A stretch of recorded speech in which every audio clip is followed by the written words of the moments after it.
어떻게 지내십니까? 이메일을 쓰면서 무난히 목적인 편지도 있죠. 또는 만남을 약속하기 위해서 쓰는 편지도 있을 거예요. 또는 어떤 요청을 하는 목적을 가진 편지도 있죠. 그런데 요한일서에서 사도 요한은 이 편지를 왜 쓰는 거예요? 이 편지를 읽는 사람들이 믿음의 삶과 함께 하나님과 더 깊이 사귀고, 그리고 성자 예수 그리스도와 더 친밀하게 사귀는 삶을 누리게 하기 위해서 이 편지를 쓰고 있는 것입니다.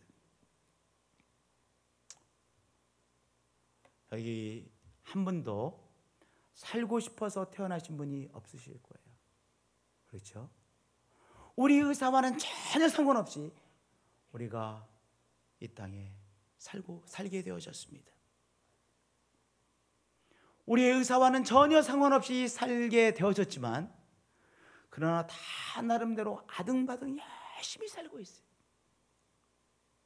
그래서 우리 삶의 별명 중에 하나가 아둥바둥이라고 생각합니다. 우리의 의사와는 상관없이 태어나서 살게 되어졌지만 나름대로 아둥바둥 살고 있어요. 아둥바둥 안영권, 아둥바둥 김철수, 아둥바둥 이영숙. 우리의 의사와는 관계없이 이 세상에 살게 되어졌지만 다 나름대로 아둥바둥 열심히 살아보려고 애쓰고 있습니다.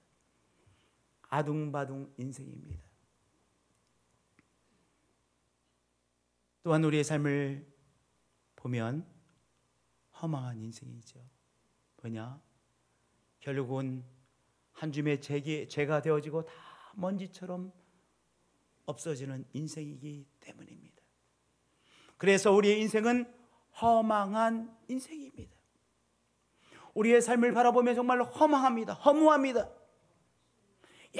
열심히 평생을 고생하며 사는 삶도 결국은 한 줌의 재로 끝이 납니다. 먼지가 되어 사라집니다. 시간이 지나면 아무도 기억하지 않은 인생이 되어집니다. 그렇게 고생했는데, 많은 지식을 가지고 있는 사람도 결국은 그 모든 지식이 무로 끝이 납니다. 저도 그런 생각이 들어요. 저도 평생을 공부했고, 그리고 목회에 대해서 내 나름대로 고민하고, 그리고 목회에 대해서 내 나름대로의 지식을 쌓고 공부하고 또 경험하고 이렇게 평생을 살았는데, 가끔 제 마음속에 내가 나중에 죽으면 참 억울하다. 억울하다는 좀 아깝다. 내가 쌓은 이 지식들 다 없어지는구나. 그런 생각이 때때로 듭니다. 그러나 그것이 삶이에요. 허망한 인생입니다. 또 우리의 인생을 가만히 보면 우리가 다 나름대로 멋있는 옷을 입고 그럴듯하게 저도 신사복을 입었지만 우리의 삶은 유치합니다. 그래서 뭐라고 말합니까? 애 큰 게 어른이라고 말합니다. 그것을 더 다른 말로 말하면 애 큰 게 어른이라는 소리는 뭡니까? 사람은 유치하고 치사하다는 것을 조금 더 완곡하게 애 큰 게 어른이라고 표현하는 것이죠. 유치한 안영권, 유치한 김철수, 유치한 이영숙입니다. 우리 교회에 이영숙이라는 사람 없으시죠? 그냥 나온 거예요.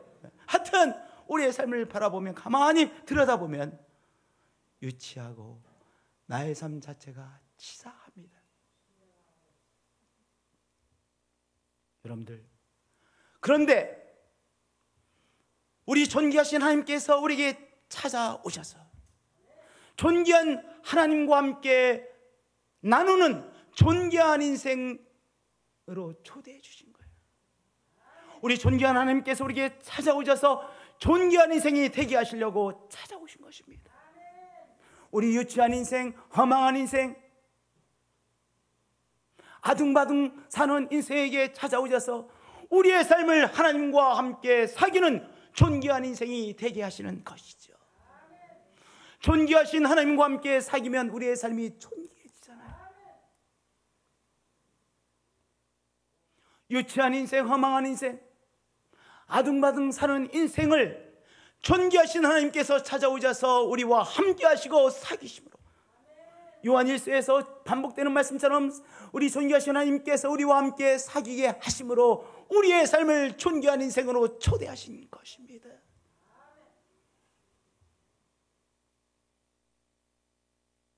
우리의 삶이 하나님과 함께 존귀한 인생이 되게 하시려고 예수 그리스도 보내셨고, 그리고 우리를 하나님과 사귐을 갖는 존귀한 인생으로 초대하신 것입니다.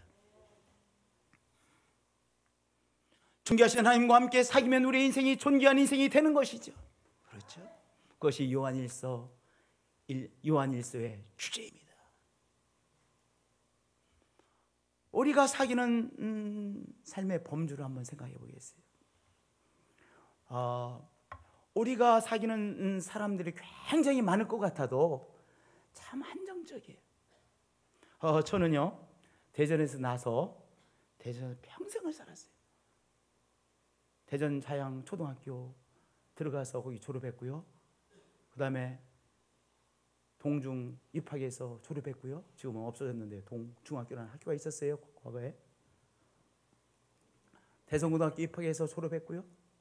평생을 대전에서 살았어요. 그리고 그렇게 목회도 하고요. 근데 제가 늘 의아하게 생각하는 것 중에 하나가, 제가 대전에서 평생을 살았는데도 불구하고 대전에서 시내를 돌아다니면 아는 사람을 못 만나요. 그래서 저는 그것이 의아하더라고요. 아니, 내가 평생을 대전에 살았고 내 나름대로 열심히 살았고, 그런데 오늘도 이렇게 시내를 돌아다니면서 왜 아는 사람을 못 만나지? 아는 사람이 없네? 우리의 삶을 가만히 생각해 보면 우리가 사귐을 갖는 사람들이 굉장히 한정적이에요. 친구들 굉장히 한정적이죠. 직장 동료들 한정적이에요. 우리의 가족들 얼마 안 되잖아요. 그런데요, 요한일서는 우리에게 정말로 너무나 놀라운 소식, 복음의 소식을 전해주고 계신 것입니다. 이 세상을 창조하시고 다스리시는 존귀하신 하나님께서 우리에게 찾아오셔서 존귀하신 하나님과 함께 사귀는 삶으로 우리를 초대하셨다는 것이죠. 대전 시내에 나가도 평생을 대전에 산 제가 아는 사람, 제가 사귀는 사람을 만나기가 어려운 것이 저의 삶인데, 우리들의 삶인데, 그런데 존귀하신 하나님, 온 세상을 창조하시고 다스리신 하나님께서 우리에게 찾아오셔서 우리를 존귀하신 하나님과 사귀는 삶으로 우리를 초대하신 거예요. 그 삶을 위해서 바로 성자 예수 그리스도를 보내주시고, 또한 성령 하나님 우리에게 찾아오셔서 존귀하신 하나님과 교제를 갖는 삶으로 우리를 축복해 주신 것입니다. 우리의 삶은 어떤 삶이 되어진 것입니까? 복음은 무엇입니까? 존귀하신 하나님과 함께 사귐으로 존귀한 삶이 새롭게 시작되어지는 것, 바로 그것이 복음이요 요한일서가 우리에게 말씀해 주시고 있는 것이죠. 여러분들, 우리가 그러면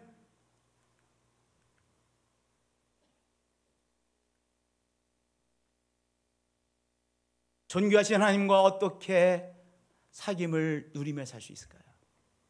첫 번째, 빛이신 하나님 앞에 나오는 것입니다. 저를 따라서 함께 고백해 주시길 바랍니다. 빛이신 하나님 앞에 나오는 것입니다.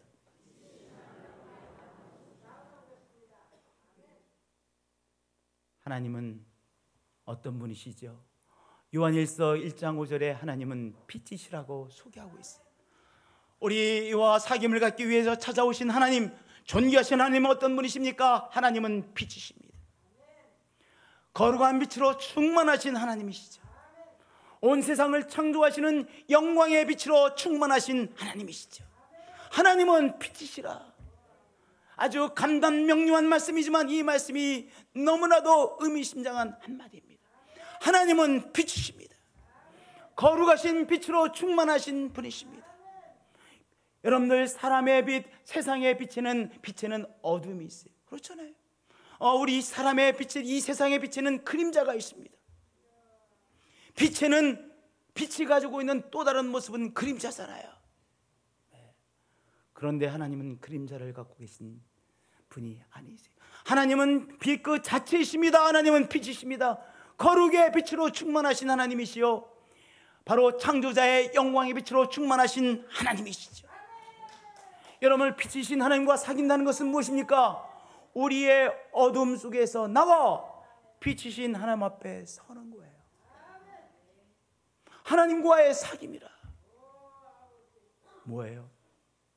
우리의 어두운 동굴에서 나와 빛이신 하나님 앞에 서는 것입니다. 빛이신 하나님 앞에 대면하는 것입니다. 빛이신 하나님을 직면하는 것이죠. 빛이신 하나님과 사귐나는 것은 무엇이에요? 우리의 어두운 동굴에서 나오는 것입니다. 저를 따라서 고백해 주시길 바랍니다. 하나님과 사귐나는 것은 우리의 어둠에서 나오는 것입니다. 우리는요, 내 어두움 속에 그대로 있으려고 하는 성향이 있어요. 그리고 또한 자기의 어두움은 잘 느껴지지 않아요. 자기의 어두움은 잘 느껴지지 않습니다. 왜냐? 어두움 속에 왜 있으려고 하냐? 그것이 익숙하기 때문에 그래요. 내가 이미 익숙해진 나의 어두움 속에 남아 있으려고 합니다. 성령은 우리에게 너의 어둠에서 나와 빛이신 하나님 앞에 서라, 빛이신 하나님과 사귐을 가지라, 우리에게 격려하시죠. 그런데도 우리는 우리의 어둠 속에 남아 있으려고 하는 성향이 있습니다. 마귀는 우리에게 유혹합니다. 야, 너 하나님 앞에 나가면 너에게 익숙한 것, 너에게 너무나도 친숙한 삶을 다 포기해야 되잖아. 그것은 너에게 너무나도 어려운 것이잖아. 이제까지 산 대로 그냥 사는 거야. 마귀는 우리에게 뭐라고 말해요? 너 이제까지 살아온 대로 그대로 살아. 너 이제까지 살아온 대로 친숙한 대로 사는 거야. 그것이 너에게 너무나도 익숙해 있잖아. 너 이제까지 살아온 대로 사는 것을 포기하는 것은 너무나도 위험부담이 많잖아. 그러니까 살아온 대로 그대로 살아가는 거야 라고 누가 말해요? 성령님이 말씀하시는 것이 아니라 마귀가 우리에게 유혹합니다. 이제까지 살아오던 그 방식대로 그냥 살아가는 거야 라고 마귀는 우리를 유혹하죠. 우리는 이제까지 살아오는 삶의 방식을 포기하고 하나님 앞에 서는 것이 너무나도 위험부담이 있을 것 같아서 그 삶을 선택하지 못하곤 하는 우리의 삶입니다. 또 하나, 우리가 빛 대신 하나님 앞에 나가지 못하는 이유가 있습니다. 왜 그런지 아세요? 그것은 빛 대신 하나님 앞에 나가면 우리의 삶이 적나라하게 드러나기 때문인 것이죠. 여러분들, 우리 가만히 생각해 보면 우리 모두는요, 정도의 차이는 있지만 자기 자신에 대한 착각 속에 살아요. 자기 자신은 옳다라고 다 생각합니다. 자기 자신은 옳고, 자기 자신은 의롭고, 자기 자신은 정당하다라고 다 나름대로 생각합니다.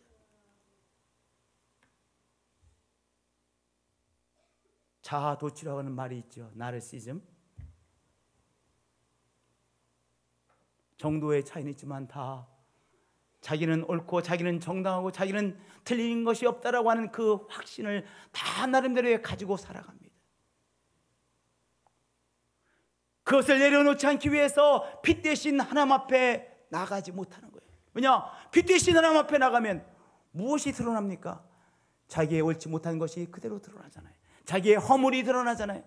자기가 옳지 못한 것이 그대로 드러나기에 그것을 숨기기 위해서 자기 자신을 속이는 것이죠. 요한일서 1장 8절에 의미심장한 말씀이 있습니다. 만일 우리가 죄가 없다고 말하면 스스로 속이고, 굉장히 의미 있는 말씀이에요. 스스로 속이는 것, 나 스스로를 속이며 사는 우리들입니다. 나는 옳고 정당하고 나는 문제가 전혀 없다라고 하는 자기 자신을 스스로 속이는 바로 나름대로의 자아토취증에 빠져 사는 우리의 인생들이에요. 마귀는 그렇게 우리를 자꾸 몰아가려고 하죠. 오늘 요한일서 1장 8절은 우리에게 말씀하고 있습니다. 만일 우리가 죄가 없다고 말하면 빛 대신 하나님 앞에 우리 자신을 비추지 않고 너가 나는 아무 문제가 없다라고 말하는 것은 스스로 속이는 것이다. 여러분들 그 속임에 속지 않으시는 한 분 한 분들이 되어지실 축복드립니다.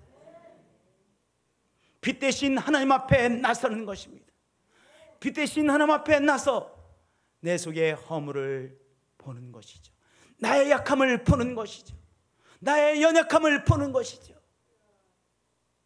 나의 유치한 것을 보는 것이죠. 나의 허물을 직시하는 것이죠. 깨닫는 것이죠.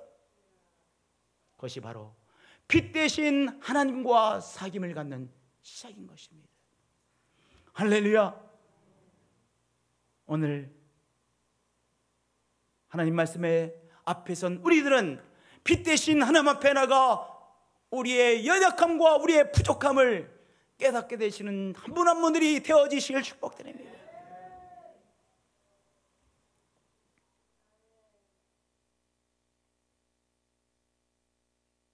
우리의 죄악을 보지 못하고 우리는 정당하다고, 우리는 나는 옳다라고 생각하는 사람, 하나님을 거짓말하는 이로 만드는 것이라고 했습니다. 중요한 한 말씀이죠.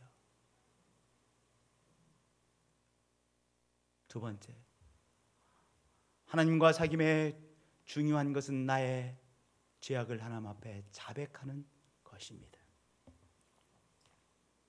여러분들, 하나님의 빛 앞에서 나의 허물을 깨닫고 하나님 앞에 있는 그대로 자백하는 것입니다. 억지로 고백하는 것이 아니에요. 억지로 이실직고 하는 것이 아니라 내 스스로 나의 죄를 깨닫고 하나님의 빛 앞에서 깨닫고 내 스스로 하나님 앞에 자백하는 것이죠. 내 스스로 회개하는 것입니다. 만일 우리가 우리 죄를 자백하면 뭐라고 하셨어요? 그는 미쁘시고 의로우사 우리 죄를 사하시며 그랬습니다. 우리를 모든 불의에서 깨끗하게 하실 것이요 그랬어요. 샤워하는 것이 은혜입니까? 은혜가 아닙니까? 샤워하는 것이야말로 은총이지 않습니까? 요새는 뭐 샤워하는 것이 일반적으로 다 이렇게 샤워하죠. 언제든지 샤워하고 싶을 때 샤워하실 수 있으시죠? 네. 그러나 우리가 성장할 때 샤워하고 싶다고 언제든지 샤워하는 사람 별로 없으실 거예요. 얼마나 샤워나 목욕이라는 것이 과업이었는지, 한 달에 한 번 목욕탕 가서 때 밀고 오는 사람들은 거기 한 반에 이렇게 흔치 않았어요. 제가 다닐 때 제가 주로 60여 명 한 반에 했는데 때 검사하는 때가 1년에 몇 번씩 있었잖아요. 얼마나 목욕을 하지 않았으면 때 검사까지 했겠습니까? 왜냐? 우리가 샤워나 목욕하는 것이 모든 사람이 일반적으로 누리는 은총이 아니었었어요. 아주 그건 정말 어려운 과업이었습니다. 미션이었었어요. 이태리 태울 가지고 여러분 팍팍 밀던 기억나시죠? 여자분들은 목욕탕에 가시면 몇 시간 있었냐? 2시간, 3시간까지 있었던 여자분들. 그리고 토요일 날이 되면요 여자분들이 이렇게 조그마한 대야라고 해야 되나요? 대야를 뭐 이 큰 대야는 아니지만 조그맣던 거에 목욕할 것들을 이렇게 담고 위성을 향해서 걸어가시는 겁니다. 기억나세요? 근데 포장이 반만 되어 있었기 때문에 목욕하고 오면서 먼지 다 뒤집었어. 과거에는요 우리가 목욕하는 것, 샤워하는 것이 모든 사람이 누릴 수 있는 은총이 아니었었어요. 그래서 저는 아마 우리 성도도 마찬가지일 거예요. 목욕을 할 때마다, 집에서 샤워를 할 때마다 야 정말 좋다. 뭐 은총이라는 단어까지는 사용하지 않아도 야 정말 좋다. 만끽해. 왜냐? 어렸을 때는 그렇게 샤워를 못했으니까 이게 특별한 것이나 귀한 것이나 느껴요. 이런 우리가 회개하는 것이 무엇입니까? 우리의 영혼에 시원하고 개운한 것을 체험하는 것이 회개예요. 우리가 샤워하고 목욕하면 시원하고 개운하잖아요.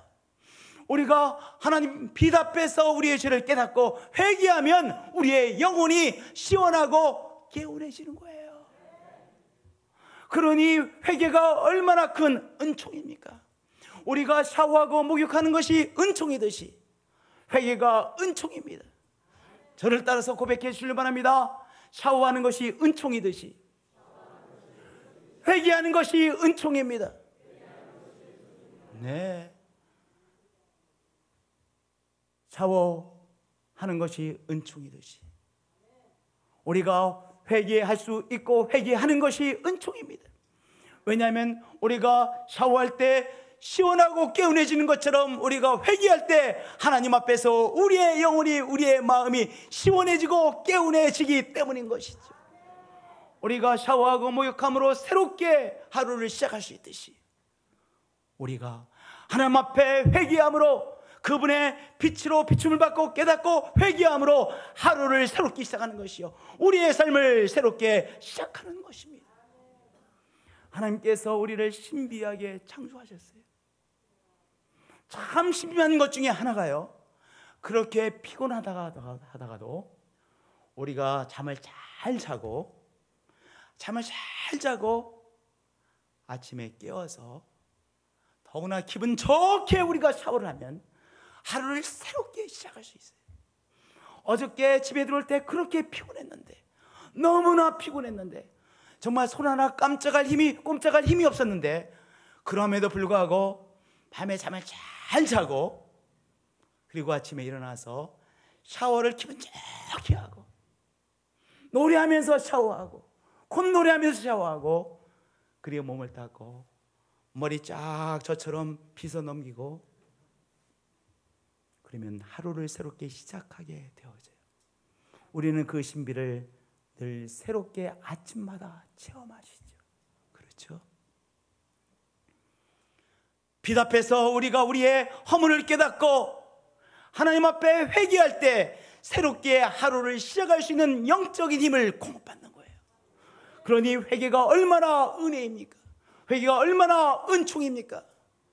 만일 우리가 우리 죄를 자백하면 그는 미쁘시고 의로사 우리 죄를 사하시며 우리를 모든 불의에서 깨끗하게 하실 것이요. 회개의 은총을 누리시기를 축복드립니다. 저를 따라서 우리 고백해 주시려면 하면 회개는 은총입니다. 다시 한번, 회개는 은총 중에 은총입니다. 회개는 은총 중에 은총입니다. 회개를 통해서 우리는 죄인하고 하는 정죄 손가락질을 받는 것이 아니라 회개를 통해서 하나님과의 관계가 회복되어지고 하나님과 더 친밀한 관계를 누리는 것이죠. 참 재미난 것은, 신기한 것은 회개할 때 우리 하나님께서 나의 옆에 계신 것을 누리게 되어져요. 우리 하나님이 저 멀리 계신 분이 아니시라 바로 내 옆에 계신 분이심을 체험하게 돼요. 언제? 회개할 때. 여러분들, 우리가 깨어있다는 것과 깨어있지 못하는 것의 차이점이 어디에서 적나라하게 드러나느냐, 우리의 삶에 회개가 있느냐 없느냐를 보면 알 수 있어요. 회개가 없는 사람, 뭔가 영적으로 지금 어두움 속에 있는 거예요. 우리가 빛 앞에 있으면 늘 회개하게 되어집니다. 우리가 하나님의 빛 앞에 있으면 늘 회개하게 되어지는 것입니다. 우리가 다른 사람보다 더 죄를 많이 졌기 때문에 늘 회개하는 것이 아니라 우리가 빛 앞에 있기 때문에 우리가 회개하는 것이죠. 우리 사랑하는 성도님들, 하나님의 빛 앞에 있으므로 늘 회개하시는 여러분들이 되어지시길 축복드립니다. 회개하는 교회가 되어지시길 축복드립니다. 회개하는 우리 목회자가 되어지기를 축복드립니다. 회개하는 우리 장로님들과 권사님들이 되어지시길 축복드립니다. 회개하는 집사님들과 권사님들이 되어지기를 축복드립니다. 할렐루야.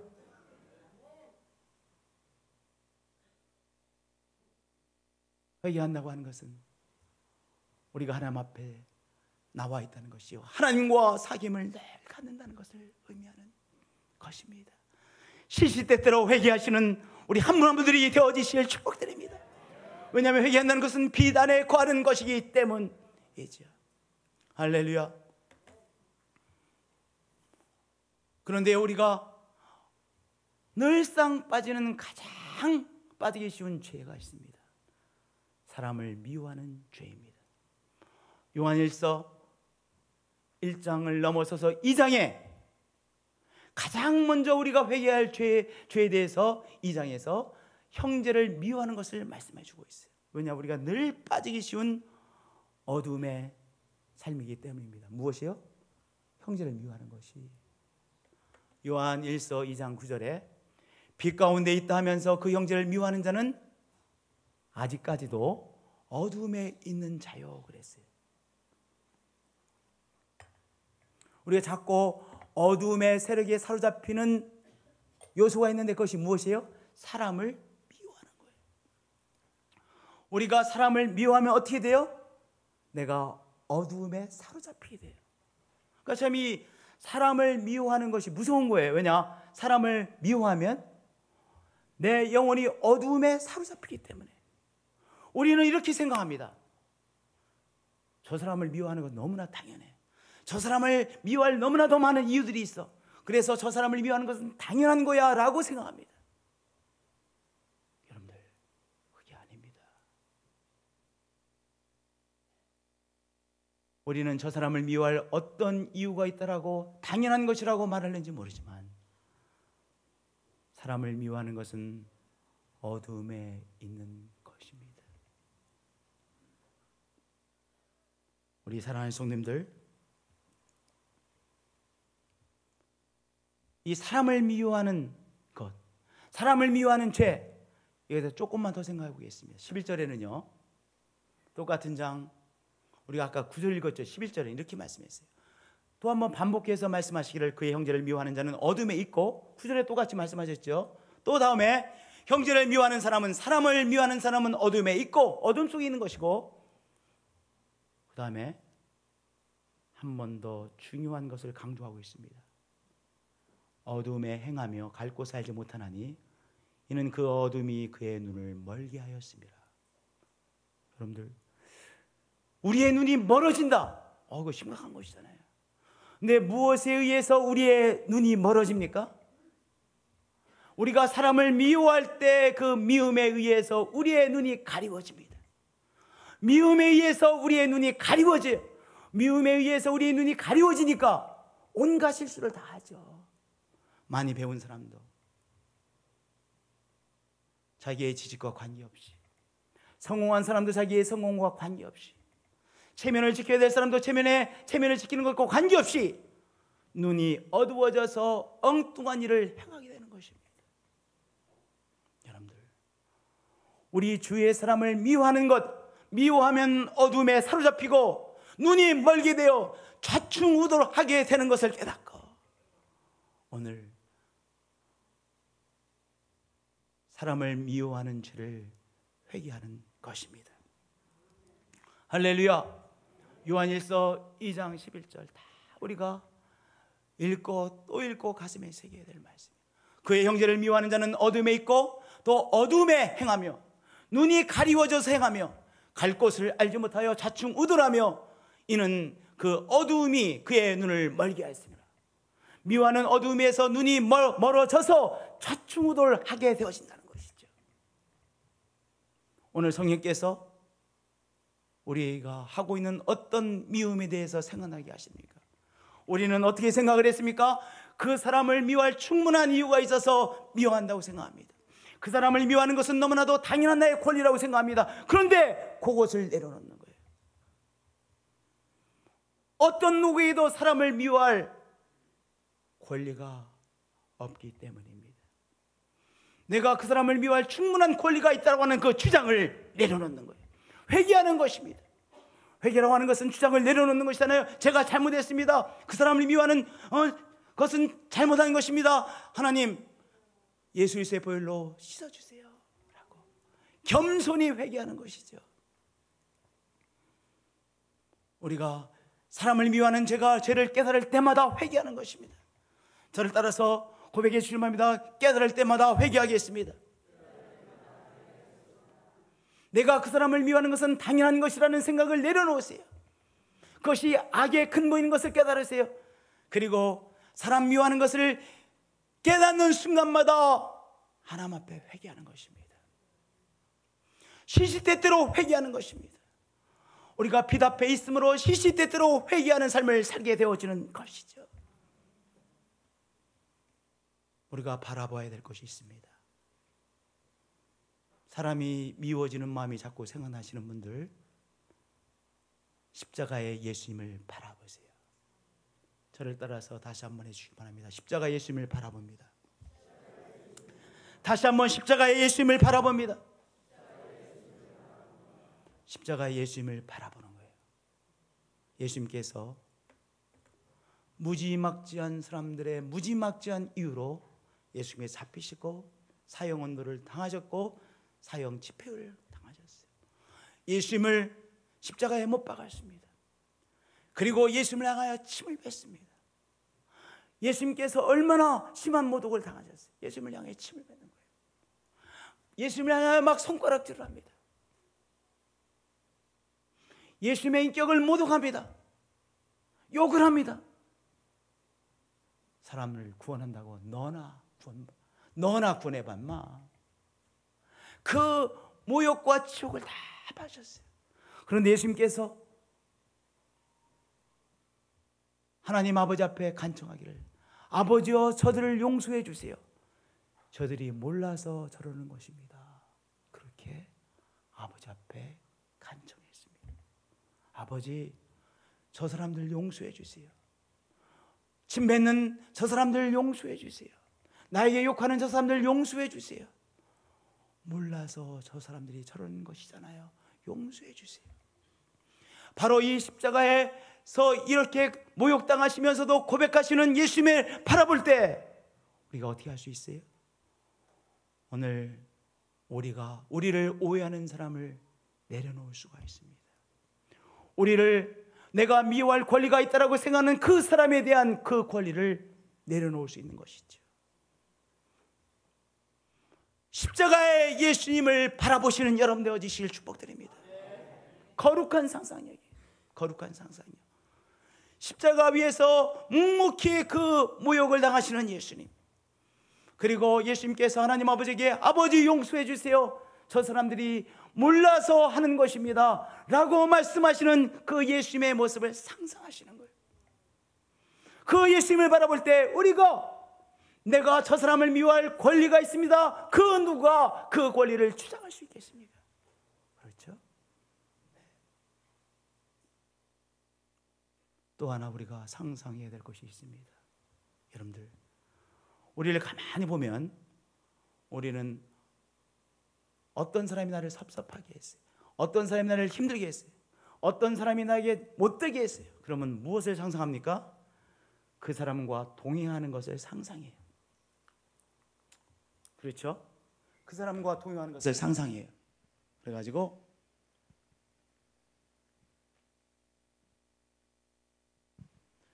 우리가 그 사람과 대화를 합니다.